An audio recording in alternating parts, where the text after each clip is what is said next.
Ladies and gentlemen, welcome to IndusInd Bank Limited Q2FY26 earnings conference call. As a reminder, all participant lines will be in the listen-only mode, and there will be an opportunity for you to ask questions after the presentation concludes. Should you need assistance during the conference call, please signal an operator by pressing star then 0 on your touchtone phone. Please note that this conference is being recorded. I now hand the conference over to Mr. Rajiv Anand, MD and CEO, IndusInd Bank. Thank you, and over to you, sir. Thank you, Michelle. Good evening, and thank you for joining us today. I understand that today is a long day for all of you and appreciate you taking time for us, especially also during the festive season. It is indeed a privilege to address you for the first time as Managing Director and CEO of IndusInd Bank. I'm also joined by our CFO, Viral Damani, and the other management team members of the bank. Let me begin with a quick view on the macro. The global uncertainties are persisting, driven by tariff-related disruptions and geopolitical tensions. In contrast, India continues to demonstrate resilience, supported by its domestic-oriented growth model. While the pace of growth has moderated over the last 12 to 18 months, underlying fundamentals remain strong. Recent policy measures such as income tax rationalization, GST rate cuts, and the accommodative steps by RBI are expected to support consumption and investment. A strong monsoon and rural momentum further strengthens this outlook. I remain optimistic that these developments will bolster economic momentum. We will work towards positioning IndusInd Bank to participate in the recovery as it unfolds. The bank has shown strong resilience during recent periods of turbulence. As I take on this role, my focus is on realizing the full potential of the bank by leveraging our capabilities, scaling our strengths, and improving in areas where we can do better and unlock new areas of value creation. We will now cover key highlights for Q2FY26 and then go into business-specific progress and financial performance. During the quarter, we consolidated our balance sheet by letting go wholesale deposits and cautious disbursements on microfinance. Our retail deposits remain steady, while wholesale deposits degrew 3% Q1Q. Share of retail deposits as per LCR improved to 47.3% versus 46.5% QOQ. On advances, vehicle disbursements were impacted with deferment of purchases due to GST changes last quarter. We remain cautious on microfinance disbursements. The corporate and retail disbursements were steady. Asset quality, excluding microfinance, continues to hold steady with sequential improvement in both gross and net slippages across vehicle, other retail, and corporate segments. Microfinance slippages remain elevated during the quarter, and we undertook accelerated provisions to prudently rationalize the outstanding NPA book. Our GNPA and net NPA thus have improved Q1Q to 3.6 and 1.04 respectively. We have made progress on rebuilding our leadership team. This quarter saw the onboarding of senior key leaders, including a new CFO, legal counsel, head internal audit, and head business transformation, each bringing fresh perspective and deep expertise. We expect a few more senior leaders to join in the coming months, further enhancing our strategic depth and execution capabilities. As this team comes together, we are confident it will play a transformative role in shaping the future of the bank. Our core pre-provision operating profit at 19,404 crores remains stable Q1Q in spite of lower disbursements in vehicle and microfinance. The accelerated provision on microfinance has resulted in a net loss of 437 crores for the quarter. We have written off 1579 crores of microfinance loans and increased coverage on the residual MFI NPAs. We believe this is a prudent measure and strengthens the balance sheet. The bank has a healthy capital adequacy with CET1 of 15.88%, which will further be supported by the recent announcements on risk weight reductions. I'll now take you through highlights on individual businesses. The vehicle finance business saw a dip in disbursements between GST cut announcements till the implementation as customers deferred their purchases. This resulted in disbursements for Q2 dropping by 4% YOY and no sequential loan growth. Disbursements, however, have picked up significantly post 22nd September, and we see the traction continuing this quarter as well. Purchases are further aided by the ongoing festive season as well. The asset quality trends continue to be benign, with gross slippages reducing Q-on-Q and YOY. The bank has chosen to in-house collections instead of selling to ARCs. This has resulted in improved recoveries, and thus net slippage has improved more than gross slippages. Gross slippages have been YOY stable or better in commercial vehicles, passenger vehicles, construction equipment, and three-wheelers. The tractors and two-wheelers saw YOY higher gross slippage, but those two have moderated Q-on-Q. As we move into the second half of the year, we expect the demand momentum seen in September to continue, supported by the festive season, GST 2.0 impact, strong monsoon and Kharif harvest, and a broader pickup in economic activity. I believe the vehicle finance business is a key pillar for the bank. The business is well managed and is maintaining its market leadership with significant market shares across leading OEMs and navigating asset quality cycles efficiently. The business will be further strengthened by investing in its distribution and leveraging digital capabilities. The business should also see support from the long overdue auto upcycle. We continue to be cautious on the microfinance business and have taken several steps which would help the bank weather subsequent cycles. Some of the steps include conducting income assessment of every loan, additional voter ID checks, and further field verifications over and above the conservative bank rule engine for underwriting approvals. The bank has also strengthened the internal audit function for better portfolio coverage and identifying any lapses in controls and processes, ensuring zero tolerance for wrong practices. We have carved out a dedicated collections team to focus exclusively on the 90 plus CPD customers. We have also started availing the credit guarantee scheme CGFMU coverage for disbursements done in FY26, and it now covers 22% of the standard book as on September 25. This coverage will continue to grow in the coming quarters. These steps should help in normalizing gross slippage, which continued to be elevated in Q2 as well. The 31 to 90 days past due book was 3.2% in September 25 versus 2.2% in June 25. The cautious stance, coupled with seasonally weaker demand, resulted in the loan book contracting by 25% Q-on-Q. We continue to scale the Bharat Superstore shop, the merchant acquiring business, to leverage our rural presence. Our merchant loan book now is 7,262 crores, spread across 636,000 borrowers, growing 25% YOY. The CGTSME guarantee covers 63% of this book. The share of the non-MFI book now stands at 25% versus 15 YOY, reflecting continued diversification.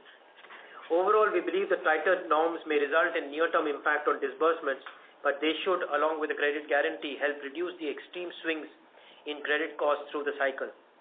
Microfinance will continue to be an integral part of the bank's approach, especially meeting its financial inclusion and priority sector ambitions.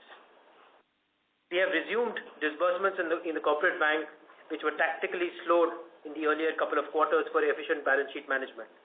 Within the corporate bank, the focus remains on granular mid and small corporates with better risk-adjusted returns and being selective in the large corporate space. The proportion of A and above rated customers and the weighted average rating have been steady Q-on-Q at 77% and 2.6 respectively. The asset quality remains healthy with negligible net slippage for the quarter. The gems and jewelries business to maintain robust collections with no SMA1 or SMA2 customers as we speak. Overall, I believe the bank's corporate franchise has become robust over the last few years. We will invest in building coverage and capabilities, particularly in the mid and small corporates. The transaction banking offerings have significant scope for penetration. The mobilization of low-cost LCR efficient liabilities too would be an area of focus as we move forward. Our other retail assets grew 13% YOY. We continue to scale our home loan book with outstandings now crossing 5,500 crores, growing 84% YOY and 11% Q-on-Q. LAP book is 12,581 crores, maintaining steady traction with 10% YOY and 1% Q-on-Q growth. MSME book under business banking now stands at 18,195 crores, growing 1% Q-on-Q. Credit card spends at 26,900 remain steady Q-on-Q. Our market shares in credit card spends was 4.9% based on the latest available data. Asset quality across segments remains within a stable range. The traditional retail assets will be a key growth driver as we build a universal banking franchise. While the bank will continue to grow in its domains, vehicle finance and micro lending, we see huge opportunities to grow our retail asset businesses, not only to diversify the portfolio, but also to support our liability franchise. The MSME space is a large opportunity for a bank of our size. We have a minuscule presence in home loans and can scale this up irrespective of the cost of funds disadvantage. The unsecured segments too are now poised for cyclical growth. We believe the retail segment will contribute meaningfully to our growth in the future. Coming to liabilities, we continue to optimize our deposit mix, exiting some of the non-LCR accretive wholesale and certificate of deposits while maintaining a healthy liquidity position. As a result, total deposits stood at 3,89,600 crores, declining 2% Q-on-Q. Our retail deposits as per LCR remained stable during the quarter at 1,84,144 crores. Deposits of the combined affluent and non-resident segments remain stable Q-on-Q at 74,300 crores. The NRV now stands at 1,22,000 crores, growing 7%. Our flagship digital platforms, Indi and Indi for Business, for retail, individual and MSME clients respectively, showed healthy user growth during the quarter. Indi app now has a registered base of over 5 million customers and monthly active users grew 40% Q-on-Q. Indi for Business with a registered base of 2.3 lakh MSME clients saw monthly active growth of 122% Q-on-Q. Both apps continue to show healthy rating on the Play Store and App Store. Indi is rated 4.7 on the App Store, 4.4 on the Play Store. Indi for Business is rated 4.5 on the App Store and 4.4 on the Play Store. Cost of deposits for the quarter at 6.23% improved 21 basis points Q-on-Q, largely driven by the savings account repricing. We further reduced our dependence on bulk sources with certificate of deposits down 16% and borrowings at 45,350 crores, down 13% Q-on-Q. We maintained healthy liquidity position during the quarter with an average LCR of 132% and average surplus liquidity of 56,000 crores. As we know, the liability franchise is core for a sustainable, profitable business of any bank. IndusInd has made considerable progress over the last few years. I will aim to accelerate the reutilization journey further, especially focusing on low-cost deposits. We will aim to enable the front line by streamlining processes, offering competitive products and bringing the one bank approach in delivery. I will now hand over to Viral to take you through the financial performance. Thanks, Rajiv, and a very good evening to everyone. At the outset, I would like to mention that the year-on-year comparison may not be appropriate given the adjustments that were carried out in the last couple of quarters. Hence, we will focus on sequential trends for a few quarters from here on. So the financial performance of this quarter was impacted due to sharp reduction in the microfinance business and lack of treasury gains. The drop in NII, NIM and other income and the large increase in credit provisions are all attributable to these two factors. So barring this, the business has been stable and we have had some offsets by improvement in cost of funds and as well as some containing on the operating expenses line. So with that overview, let me now go through some of the details starting with the balance sheet. Advances dropped 2% sequentially from quarter one, which is largely the drop in microfinance loans. Deposits dropped 1.9%, and of that 1.2% drop was solely from reduction in CDs, which we are looking to calibrate down.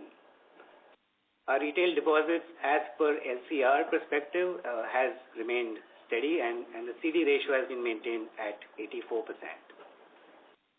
Borrowings have also been brought down by 13% quarter on quarter. So with that, moving on to the P&L, net interest income for Q2 stood at 4,409 crores and the quarter on quarter drop explained again by the low microfinance loan portfolio. Adjusted for one-off recoveries in Q1, and we talked about that in the previous quarter, net interest margin was marginally lower at 3.32% versus 3.35% quarter on quarter. NIM was supported by a 26 basis reduction in cost of funds on the back of deposit rate cut actions taken earlier, and this was offset by the impact of lower asset yields due to corporate loan repricing and adverse loan mix. Our core fee income came in at 1,543 crores, which has actually grown 1% quarter on quarter. However, overall non-interest income declined sequentially as the previous quarter had strong treasury and recovery gains. The operating expenses declined 5% quarter on quarter, driven by disciplined cost optimization across functions. So as a result, core operating profit for the quarter at 1940 crores has actually remained stable quarter on quarter. This then brings us to provisions and contingencies, and the increase of 896 crores that you see there on that line is entirely from incremental provisions on the microfinance book. Now, as we had shared last quarter, we have seen higher slippages in this portfolio, so we did an accelerated write-off this quarter, and we have prudentially upped our PCR on this portfolio and the overall PCR for the bank. The GNPA and NNPA ratios are at 3.6 and 1.04, both of which have improved quarter on quarter. And overall PCR has also increased to 71.6 versus 70.2 in the previous quarter. In terms of asset quality, slippages excluding microfinance continues to hold steady, with net slippages improving to 0.36% versus 0.42% quarter on quarter. Elevated slippages in the microfinance segment kept overall gross and net slippages broadly unchanged at 0.76 and 0.63% respectively. Gross slippages by key segments where vehicle finance was 694 crores, corporate 64 crores, other retail 697, and microfinance 1,083 crores. The SMA1 and SMA2 book was at 26 basis versus 33 basis year on year. Net security receipts have declined to 17 basis versus 31 bips year on year, and restructured advances have also declined to 8 basis versus 29 bips in the previous year. The accelerated provisioning and write-offs have, however, resulted in the net loss for the quarter at 437 crores. Now, important to highlight that the bank continues to have very healthy capital adequacy and liquidity position with CET of 15.88% and CRAR at 17.1%, and the LCR is at 132%. So with that, let me now hand over back to Rajiv for his closing comments. Thanks, Viral. While it's just been a couple of months in the bank, my interactions with several teams across locations has been exciting. I believe this is a unique franchise. The bank has large distribution network with presence across geographies, diverse customer segments, and the ability to serve bulk of financial requirements of our customers. The bank also holds leadership position in select businesses such as vehicles, gems and jewelries, and microfinance. The corporate finance has steadily been growing without any asset quality issues. The bank has progressed on granularizing liabilities, and there is further scope of improvement as we move forward. Scaling up MSME and traditional retail assets are also large opportunity pools for the bank. We also need to fine-tune our delivery infrastructure of these products by streamlining processes, empowering channels, and investments in digital. The bank has a strong capital and liquidity position, providing us the flexibility to grow with confidence. Overall, our aim in the near term would be to build the growth momentum in areas of focus such as vehicles, retail, and profitable corporate businesses, and of course, retail deposit mobilization. Streamline the microfinance business to normalize slippage and pivot towards sequential growth. Formalizing the leadership structure along with filling of gaps, if any. Identifying new profit pools to build a more granular and less volatile franchise. We will come back to you in the medium term. We will come back to you with our medium-term strategy in the coming months. Thank you, and we are now open for question and answers. Thank you very much, sir. Ladies and gentlemen, we will now begin with the question and answer session. Anyone who wishes to ask questions may please press star and one on the touchtone phone. If you wish to withdraw yourself from the question queue, you may press star and two. Participants are requested to use only handsets while asking a question. Ladies and gentlemen, we will wait for a moment while the question queue assembles.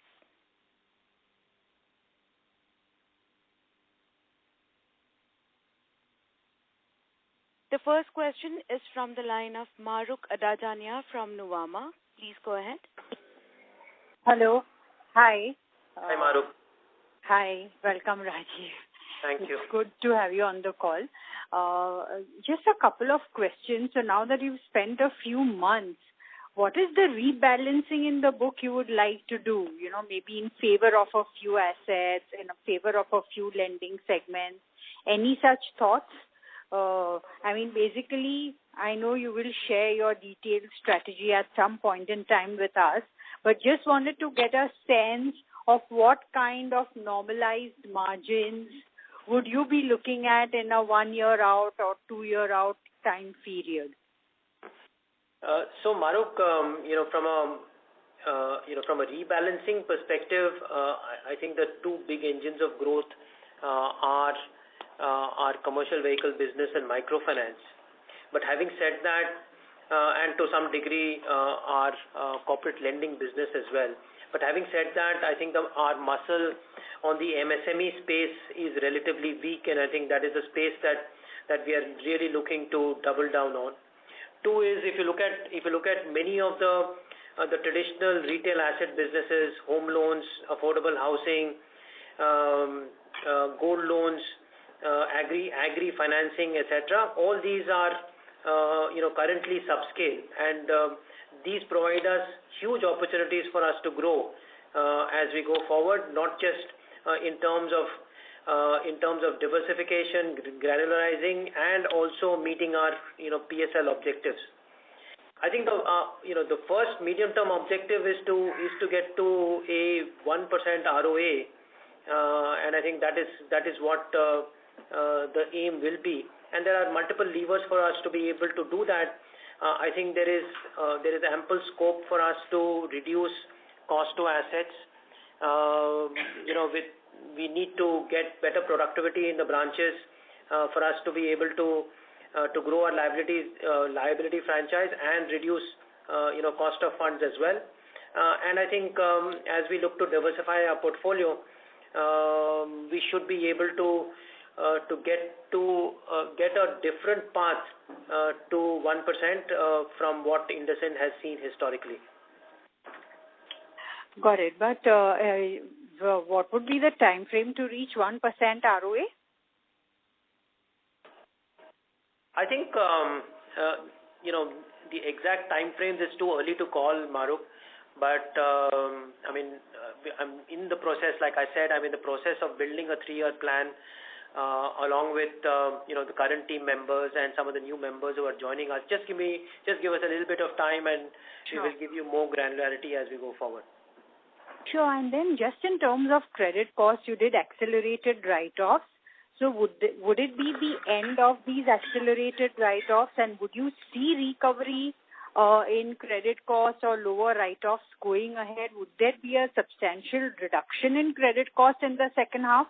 Because your slippages seem to have stabilized, and if MFI improves, maybe they come down more. So hi, Viral. Let me try and answer that. So let's put this into two buckets. One is the accelerated write-off and credit cost that you see in the current quarter, and that's, as you mentioned, pertaining specifically to the microfinance portfolio. Now that brings us to a level of PCR which we are currently comfortable with, but we would continue to look at that pretty closely in the next couple of quarters. Now, yes, slippages have been high in the past couple of quarters. We do see early signs of that stabilizing, but this is an area we really have to watch here on for the next 2 quarters. Kind of early to conclude that it will indeed start improving, but that's really something we are looking at fairly closely. It's a portfolio we've calibrated down, so we do think it should certainly start stabilizing and hopefully at some point start coming down as well. Got it. Thank you so much. Thanks a lot. Thank you. The next question is from the line of Harsh Modi from JP Morgan. Please go ahead. Hi, Raji. Thanks. The question here, I guess, that Mavis also asked, kind of, how do we think about, is this the worst, or we should brace ourselves for at least a couple more quarters of really tough numbers, and how do we start forming any views for FY27, given the scale of challenges? I know you said you will have some detailed comments later on, but anything that you can help us with would be great. Thank you. So I think, like I said, there are enough levers for us to be able to grow. And I think I also mentioned the fact that the macro environment is also fairly benign, and for us to be able to grow across the various parts of our business, I think the levers are there, the ability is there, the intent is there. But I think the key challenge really is to be able to ensure that we get our hands around the process controls, fill some of the management gaps as well, and be able to do all the right things as we go forward.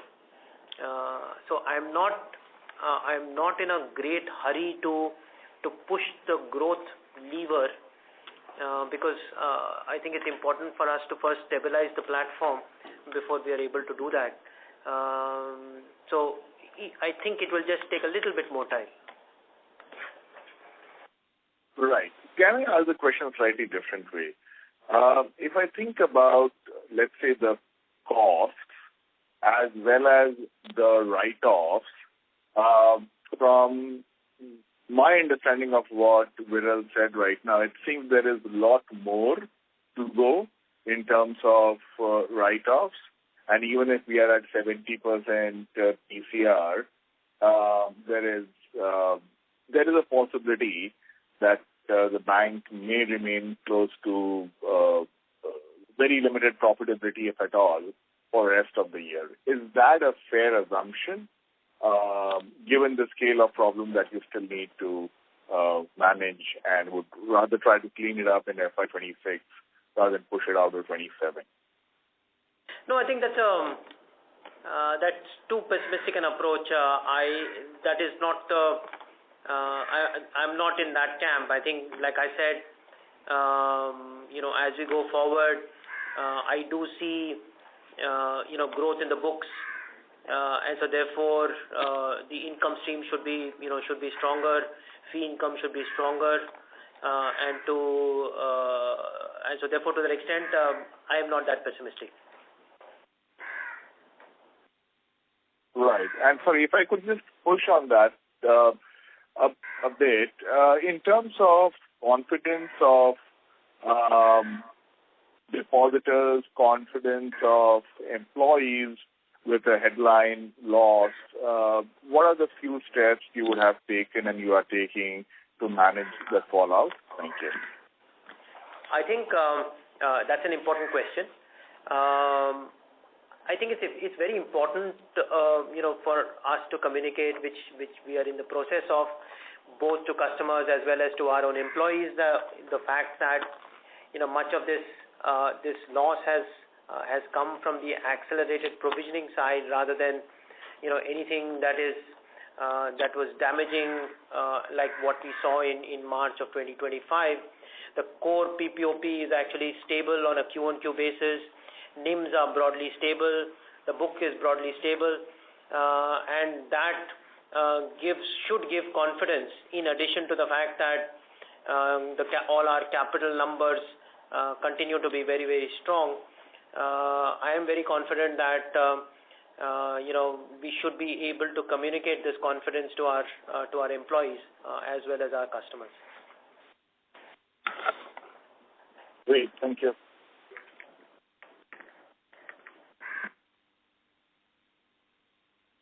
Thank you. We'll take the next question from the line of Rikin Shah from IIFL Capital. Please go ahead. Thanks, Rajiv. So just a few questions. The first one is if you could just elaborate on the key hires that you have made after joining the bank, and also flag what are the key vacant positions which are yet to be filled. That's number one. Secondly, the slippages even outside of MFI are still a tad elevated, and even on overall basis flattish QOQ. When do you expect this to start improving? And continuation on this is, while we have taken some accelerated write-offs in the quarter, the net NPA ratio is still 1% versus 0.6% a year ago. So wouldn't we still be required to continue with this accelerated write-offs to bring down the net NPA? That's the second. And third, is on margin. Of course, we'll wait for your detailed outlook in terms of where the medium-term trends stabilize. But just a clarification that if there are no further rate cuts, should we think that margins are at the bottom and from here onwards, at least no further contraction should be expected? So let me take the first question.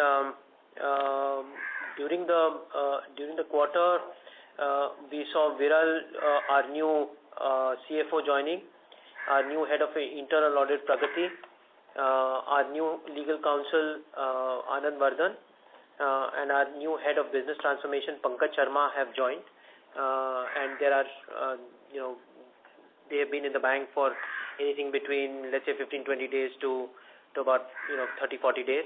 As we go forward, during the course of for the next 3 months, a new head of HR, a new head of digital are expected to join, and in the medium term there are a few others senior hires that we are looking at as well. So therefore, it's a steady stream of.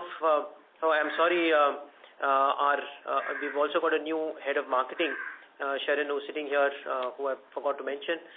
She has also joined because I think to the question, I think there is a lot that we can do from a brand perspective as well. So I think she then becomes a critical hire for us as well. So some of these roles, some of these people are already on board. Some of them, it's like effectively like 1 or 2 people joining, pretty much every month, from here on. Just on this, Rajiv, how about various business heads, both for the assets and liabilities? Are there still any gaps for the businesses? Yes, there are gaps on the business side as well. We are in the process of closing those out. There is nothing that I can update you on this at this point in time. But what businesses would this be broadly, just if I may? Both on the corporate and retail side. We are also hiring a new CEO for the head of BFIL, who should be joining in November as well. So there, in sub-segments of our retail and corporate businesses, there are some new hires that we're looking at. Got it. The last question was, around, margins. I think the way to think about this is that, while cost of funds has come down, the fact that disbursements on the microfinance side has been relatively muted has impacted yields on the asset side. That one lever itself, as we start to grow that business going forward, should ensure that margins begin to improve. And as we recalibrate our overall portfolio, both on the retail and corporate side, I do believe that there are levers for us to improve, to certainly hold current margins, but certainly the intent is to improve margins as we go forward. Got it. And just the last one on that write-offs which I mentioned, given that net NPA ratio is still high at 1% versus 0.6% year ago. So do the write-offs continue essentially? So I think as I mentioned earlier, there are 2 pieces to this. One is the accelerated write-off. So obviously that's not something you will keep seeing in the subsequent quarters. So the delta that you see this quarter 872 crores odd, unlikely that you will see the same level of maintenance of provision or credit cost in the subsequent quarter. So that will surely come down if you take current quarter as a base. Okay. Thank you. Thank you. The next question is from the line of MB Mahesh from Kotak Securities. Please go ahead. Hey, hi Rajiv. Just two questions from my side. One, why was the accelerated provisions made for the quarter in MFI? Sorry, I didn't understand that question. In the sense, you've made higher provisions this quarter. Just trying to understand why was it made? So again, let me try and explain some of the drivers on that increase. So it's basically got to do with the slippages that we've seen over the past couple of quarters. They have been elevated, and we thought we really needed to up the coverage ratio on that portfolio. So it's basically an accumulated impact of the fact that slippages have gone up over the past quarter. So we see some of that translating into credit losses, and we've tried to improve the coverage ratio itself on this portfolio. So it's the aggregated impact of these two that you see there. Okay. Rajiv, just one question. There is a constant news that keeps coming quite often in the media on some of the practices at the bank. Trying to understand how much of a change that you would need to make below the leadership level, looking at what you have seen in the organization, at least in the last few months. No. So firstly, let's look at this at multiple levels. One is that for whatever happened within the bank, all the financial impact was taken in March 25. Thereafter, investigations, etc., have happened. Some of it has moved into the legal world with law enforcement agencies, etc., and that is a process that will continue as we go forward.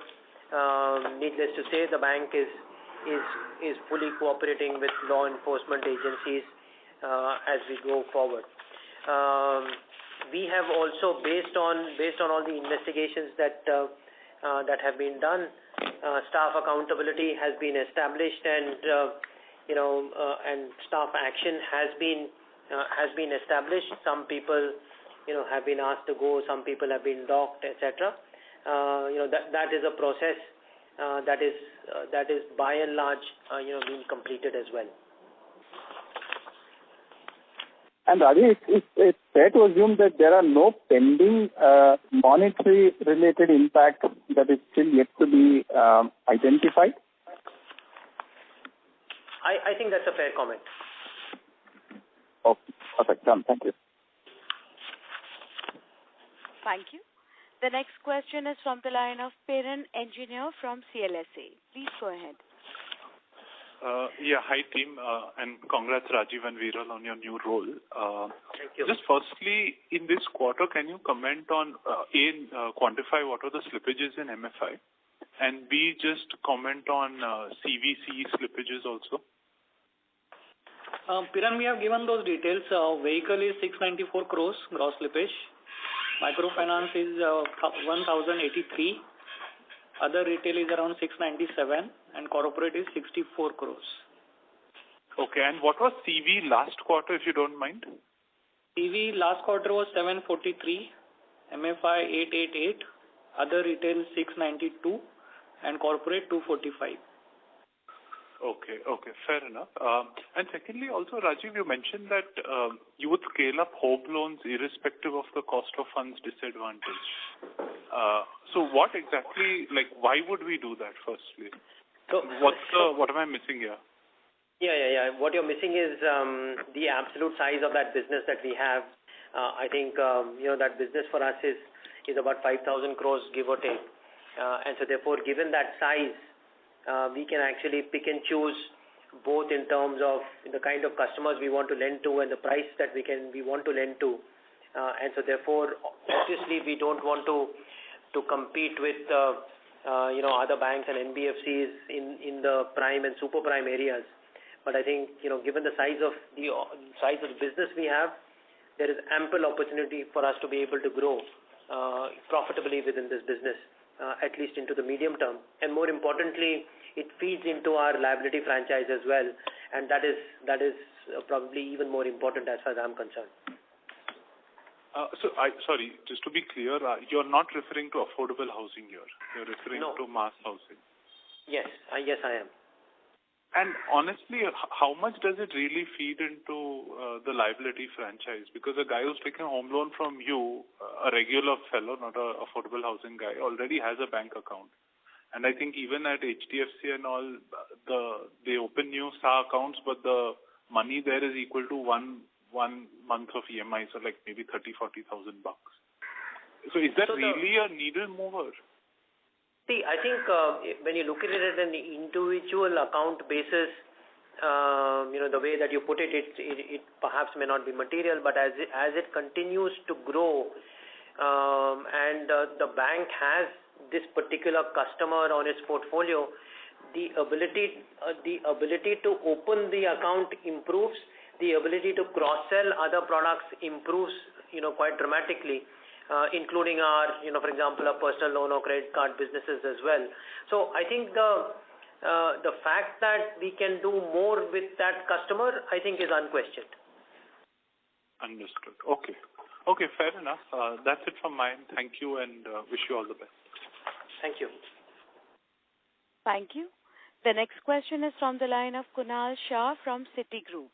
Please go ahead. Yes. Hi, Rajiv.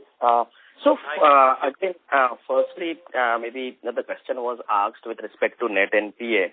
And during the last earnings call, it was indicated that we would want to get towards 0.5, 0.6%, but maybe the new CEO would take a call. So what would be your reading? Maybe would you really want to get to that number, or you are comfortable with 70% coverage and need not be necessarily in this year? How are you looking at the overall net NPA number? No, I think we need to get. I am certainly not comfortable at 1+, and I think we need to get to in the vicinity of 50 to 60 basis points in the medium term. I think that we certainly need to get there. Okay, so that call still continues even with you. So that we will get it in the medium term.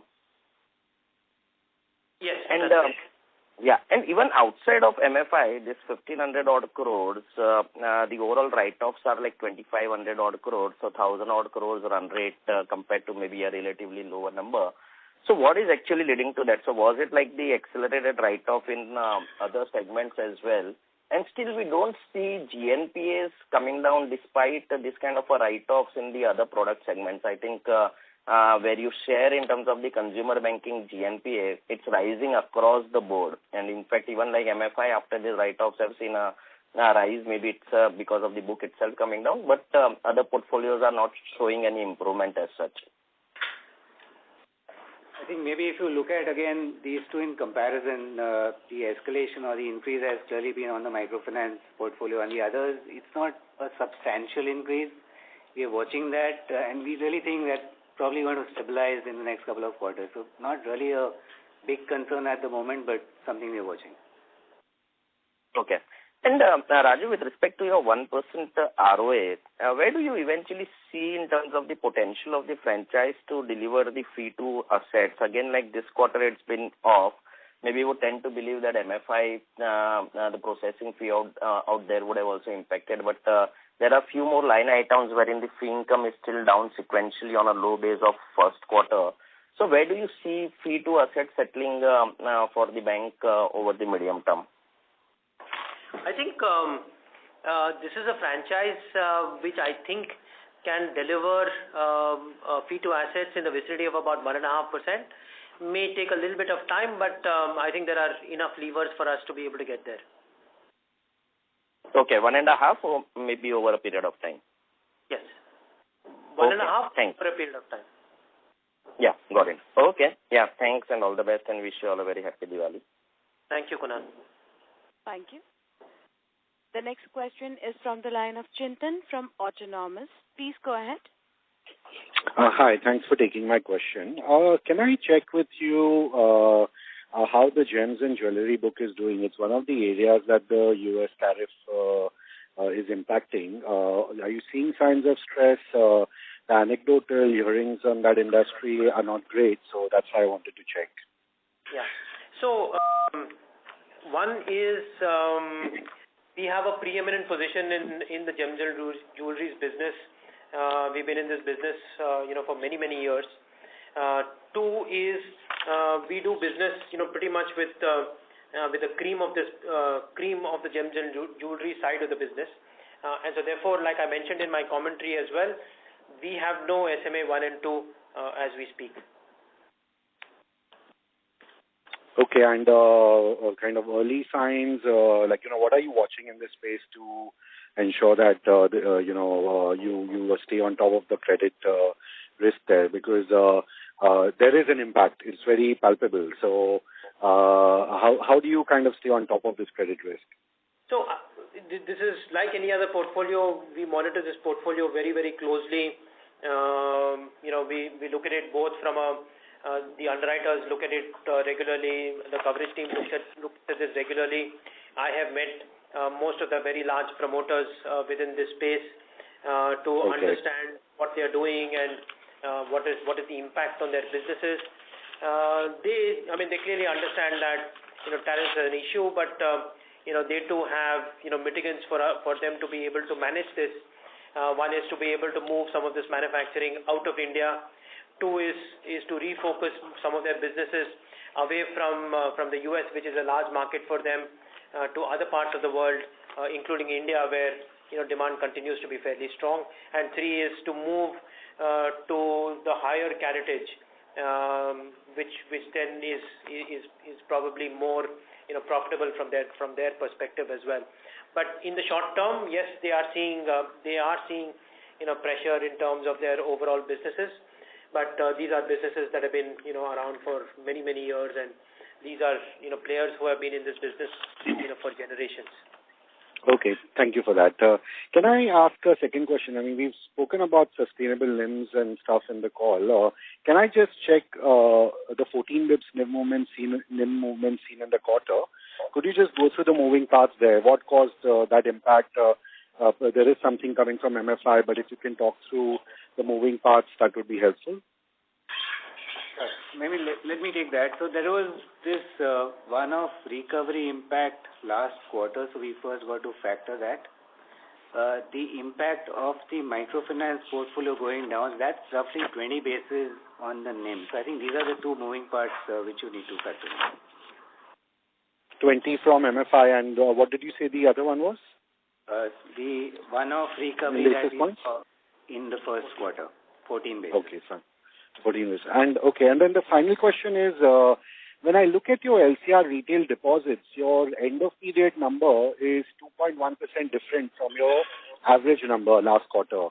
We don't have this quarter's number yet. I'm just wondering, why should there be a end of period impact in LCR retail deposit book, because it's kind of normal to expect that in a corporate book. Just curious why such a big divergence between these two numbers. Just a movement between the quarter. It's nothing, depending on, what kind of, flows move in, move out during the quarter. Given there was a bit of a volatility in last 6 months, sometimes some of the large, let's say, affluent customers move in, move out. That moves the averages bit different way towards the, versus the end period number. So, but otherwise you are right. In normal course, the difference between period end and period average broadly remains the same. But we have been a little bit in the exceptional situation last 6 months. Okay, fair enough. Thank you. And then final point on the BFIL qualified audit report. What are the issues there that led to that qualified audit report? If you could just throw some light on that. You've covered some of the points, but I wanted to ask it as a direct question. So let me answer that. So some of those issues which you see mentioned in the subsidiary entity in terms of quantum and scale really not material. Also, these are all pertaining to past periods where there is no incremental financial impact.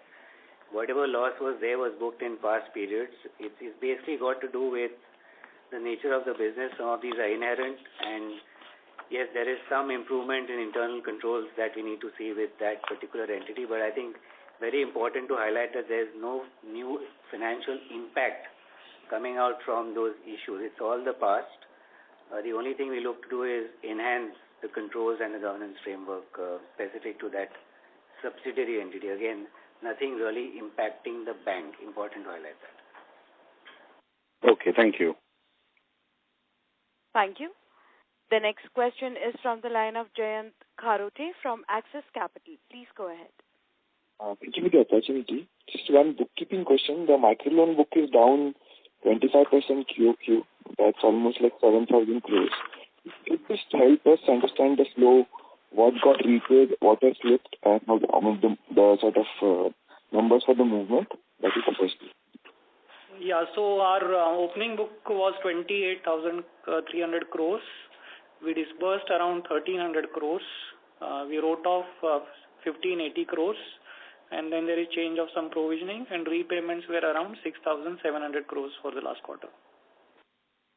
Understood. So, if I understand the disbursements over here, how should we think about that over the next 2 quarters? Because since the repayments amounts are going to be large, fair to assume this book comes off sharply now? So like I had mentioned earlier as well, we have tightened some of the underwriting standards that we have within this space.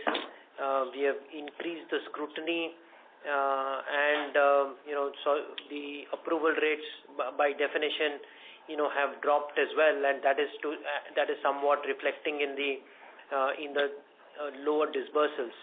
I do believe that as we get into the current quarter and as we get into the next quarter, disbursal amount should be significantly higher than what we've been able to achieve in the current quarter. Thank you. And the second question is on the vehicle book. You did mention in the opening remark that the festive uptick you're already seeing on vehicle. So should we assume the asset quality there is stable, that gives you the confidence to now pursue disbursement growth aggressively there? Yes, I think that's a fair comment. We do believe that asset quality should be stable, and we will certainly look to participate as demand comes back. Thank you. Thank you. The next question is from the line of Nitin Agarwal from Motilal Oswal. Please go ahead. Yeah, hi. Good afternoon, and thanks for the opportunity. I just have one clarification to ask Rajiv around the Gems and Jewelry business. So when we speak to credit rating agencies, there is a fair bit of rating downgrades that have happened in that space. Like it is almost double-digit in proportion to the total rated borrowers that they have, clients that they have. So has there been any such events in our portfolio that you see? No. Okay, sure. That's it from my side. Thank you so much. Thank you. The next question is from the line of Himanshu Taluja from Aditya Birla Sun Life AMC Limited. Please go ahead. Hi, sir. Thanks for the opportunity. Just a couple of questions. Can you just comment around any of the segments where you are not comfortable to grow? And apart from vehicle, what could be your core segment of growth? The second question, can we see any further tightening or a requirement towards increasing the provision coverage in any of the segments? Like this quarter, you took some higher provisioning on the MFI. How do we expect this provisioning tightening in the coming quarters as well? And thirdly, any of the if you have done anything from your understanding, if you can put any lumpy fee which is still and where can come and you can take as a calibrated approach? Yeah, that's all. These are the three questions at my end. Thanks. So, are we uncomfortable in any of the spaces? My answer is not really. Second is, will we increase PCR as we go forward? I think our intent will always be to ensure that we are fortifying the balance sheet at all points in time based on multiple levers, including loss given default rates, etc. And so that is an ongoing process. I didn't understand the last question. Sir, last question is around the fees. Any lumpy fee which can be calibrated where you have done any understanding according to you? Is there any nature in the fee income which can take certain calibration further? No. So all the fee income is all franchise fees, across both the retail and corporate side of the business, our intent will be to grow this in a granular fashion. Okay, sure. Sir, can we say along with this vehicle, MFI and the gems and jewelry will remain our key portfolios for the growth? What I had said was that these are domains that IndusInd Bank has built its capabilities and distinctiveness. I see no reason for us to sort of reduce our presence in these spaces. But having said that, I see huge opportunities in areas like the MSME sector, in the retail asset businesses, for us to grow businesses significantly. And so therefore it is quite possible that as we get into the medium term, while some of the other businesses may grow much faster, the proportionality of these three businesses could potentially reduce, and that in a sense will be the aim of the bank as we go forward, to build a more diversified portfolio, less cyclical and more predictable business as we go forward. Sure. Thanks a lot. Thank you. Thank you. Ladies and gentlemen, we will take that as the last question for today. I would now like to hand the conference over to Mr. Rajiv Anand for closing comments. Thank you, and over to you, sir. Thank you, and thank you to each one of you, and let me also take this opportunity to wish each one of you and your families a very happy Diwali. Thank you, everyone. Thank you, members of the management. On behalf of IndusInd Bank, we would like to thank you for joining us, and you may now disconnect your lines. Thank you.